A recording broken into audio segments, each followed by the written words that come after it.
हम इंसान इस धरती पर कहां से आए? कैसे थे हम इंसानों के पहले पूर्वज? आखिर इतिहास की वो कौन सी घटना थी जिसने इंसानों को जन्म दिया? इंटेलिजेंस का जन्म कैसे हुआ? किसने नग्न घुमक्कड़ इंसानों को कपड़े पहनना सिखाया, बोलना सिखाया? कैसे अंतरिक्ष ने धरती पर लाइफ का बीज बोया? दोस्तों, आज से 3.5 अरब साल पहले पृथ्वी पर एक ही प्रकार की लाइफ थी, यानी सिंगल सेल लाइफ। लेकिन अरबों सालों के थपेड़े खाते हुए आज करोड़ों स्पीसीज धरती पर मौजूद है। हम इंसान 37 खरब से भी ज्यादा बैक्टीरियाज की कॉलोनी है। लेकिन इन करोड़ों स्पीसीज से अलग है हम इंसान, जिसमें भाषा और संस्कृति भी मौजूद है। ऐसे में इतने कॉम्प्लेक्स इंसान की उत्पत्ति कैसे हुई? वो सब चीजें जो हमें इंसान बनाती है, आखिर कैसे नेचर से हमें मिली?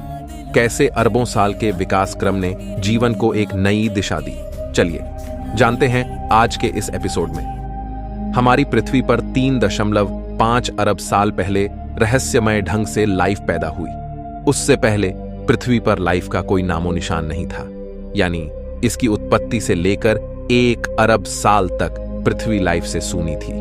पृथ्वी पर कॉन्शियसनेस पैदा ही नहीं हुई थी। 1 अरब साल तक पृथ्वी अनकॉन्शियस थी, लेकिन 3.5 अरब साल पहले कुछ ऐसा हुआ जिसने पृथ्वी पर एक ग्रेटेस्ट शो को जन्म दिया। उस शो का नाम है एवोल्यूशन। जब से लाइफ पैदा हुई तब से लेकर अब तक प्राकृतिक आपदाएं हमेशा से लाइफ की दुश्मन बनी रहीं, और यही कारण है कि 5 बार प्रलय ने लाइफ को खत्म करने की कोशिश की, लेकिन लाइफ हमेशा सरवाइव करती गई। न सिर्फ सरवाइव, बल्कि कॉम्प्लेक्स फॉर्म में विविध प्रकार के जानवर धरती पर पैदा होते चले गए।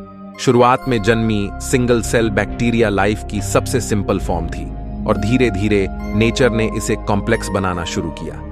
अरबों सालों में लाइफ समुद्र से भूमि पर और भूमि से आसमान में कदम रखने लगी। इन अरबों सालों में इंसान का कोई नामो निशान नहीं था।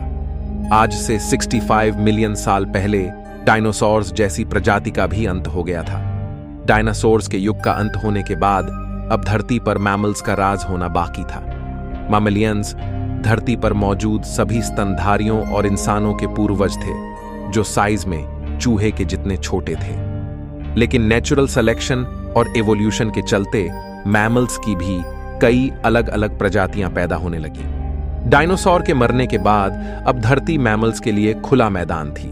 जो मेमल्स डायनासोर के डर से बिलों में छुप कर रहते थे, वे अब बेखौफ घूम सकते थे। अब वे दिन दहाड़े एक नए एनवायरनमेंट में रहने लगे। अब मैमल्स ने अपनी आजादी का फायदा उठाकर अलग अलग वातावरण में रहना शुरू किया। इस वजह से नेचुरल